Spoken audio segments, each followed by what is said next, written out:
અમદાવાદમાં અનુભવાઈ અગન વર્ષા જેવી ગરમી। જી હા, 118 વર્ષમાં અમદાવાદમાં 11 વખત તાપમાનનો પારો 46.6 ડિગ્રી અથવા તેથી વધુ નોંધાયો। છેલ્લા 14 વર્ષમાં 3 વખત તાપમાનનો પારો 46.6 ડિગ્રી અથવા તેથી વધુ નોંધાયો।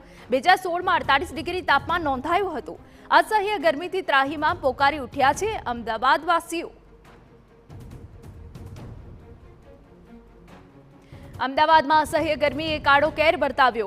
108 ઇમરજન્સીના કોલ્સમાં ધરખમ વધારો થયો છે। સૌથી વધુ ભારે તાવના 853 કોલ્સ નોંધાયા। હિસ્ટ્રોકના 53 કોલ્સ સામે આવ્યા છે, જ્યારે 4 દિવસમાં સિવિલમાં 60થી વધુ લોકો દાખલ છે।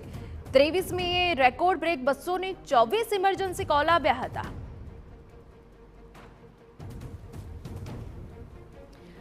તો આ તાપમાનનો પારો વર્ષ પ્રમાણે બતાવી રહ્યા છે। આ વખતે ગરમીએ તમામ રેકોર્ડ તોડી નાખ્યા છે।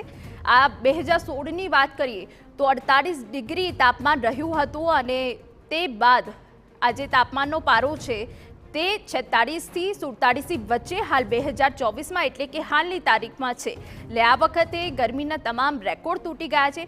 1916માં 47.8 ડિગ્રી તાપમાન નોંધાયું હતું અને 2016ની વાત કરીએ તો 48.0 ડિગ્રી તાપમાન નોંધાયું।